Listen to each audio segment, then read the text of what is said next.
I prefer hearings to be done behind closed doors because I think that they actually get to the heart of the matter and they get some truth and they can ask questions without preening for the camera, without all the grandstanding. That is my preference.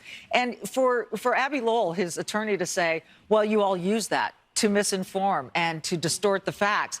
Well, you know what? You can do that too, Abby. After he comes out of his closed-door session, you feel free to knock yourself out and you can distort too. I mean, it's a silly argument. And Comer has said, fine, sit before us publicly, a public hearing. We'll do that later. We want the closed-door one first. Right. And I think that's totally, totally appropriate. Hunter Biden would love nothing more than to sit, have cameras pointed at him, and try to generate the narrative that he wants to form. And I think it's proper and right that you're right. He gets to do another one, maybe on 60 Minutes or wherever he wants to go. The conservative spin on the Hunter Biden investigation remains at comedic levels, as they now have an issue with Hunter's team requesting to testify publicly.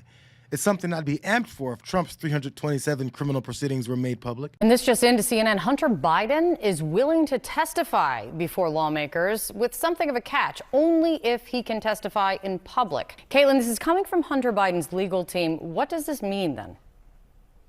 Well, Kate, let the negotiations begin. There was a subpoena earlier this month from the House Oversight Committee led by Republican James Comer to Hunter Biden, as well as to many other people, where the House Republicans are wanting to pry into the business transactions around the Biden family, specifically the president's son, Hunter Biden, who has many business transactions and also foreign business connections. They've wanted to build steam in an impeachment inquiry of the sitting president, Joe Biden. They haven't gotten very much off the ground with that as far as facts and evidence goes. And there's even Republicans in the caucus that are doubting it. So Hunter Biden's lawyers are responding now and saying, yes, he is willing to come and testify before your committee, but he's not going to do it behind closed doors. He will do it publicly if you want, but we're going to have to see if that's exactly what happens here, if there's additional negotiations about when this testimony would take place, if it would be in a different plan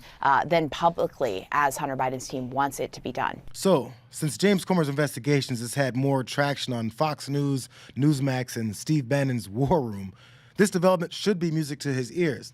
He gets Hunter Biden testifying about his dirty dealings in real time in front of the American people. It'll be the end of what they describe as the least transparent administration, right? Looking for the spotlight for this so that, or do you think this is really an effort to tell the whole truth and nothing but? Well, interestingly, I think it's a seeking attention. I think it is the continued seeking attention and the fact that he perceives himself as the ultimate victim. And I note as well, remember, he wrote an op-ed, crying out to the world to please have pity on him because of a certain habit that he had, that millions of Americans have, that don't seem to excuse vile behavior. Come on, man. So now it's Hunter Biden that's seeking attention for his drug addiction, a drug addiction that suddenly so many Americans suffer from, according to Fox News. I remember conservative pundits isolated his addictions as solely a Hunter Biden problem. But now that we may hear from him, he's playing the victim about a serious issue that so many people deal with. It must have been attention-seeking Hunter Biden that wouldn't stop talking about his laptop. He just refused to hold off from showing pictures of his penis in front of Congress. It doesn't have to make sense. It just has to be said to fulfill what seems to be the real motivation here. Character assassination on TV, while some other form of reality exists when the cameras are off. But they don't stop there. Somebody should tell Abby Lowell that you don't get to decide how Congress functions. If you want to do that, you can become a congressman and try and change the way laws are enacted and how investigations are done.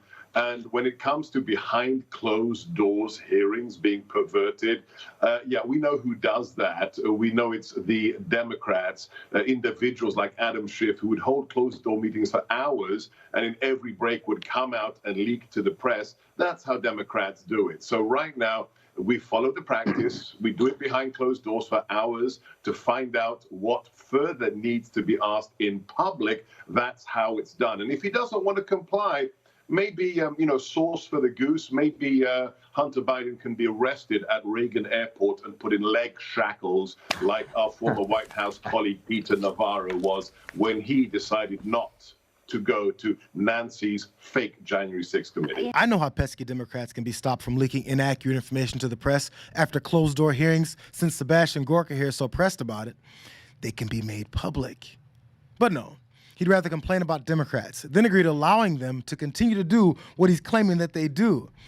But if Hunter Biden reveals something harmful to their investigation or convincingly disputes their narratives in real time, eliminating the spin that they've thrived off of for months, people like Hogan Gidley won't have free rein to spin in circles to sway public opinion. Go through the process, Hogan. I mean, a subpoena's a subpoena, and it sounds like, Comer is not going to apply by this. He says, we'll have him come in public, but this is our rules.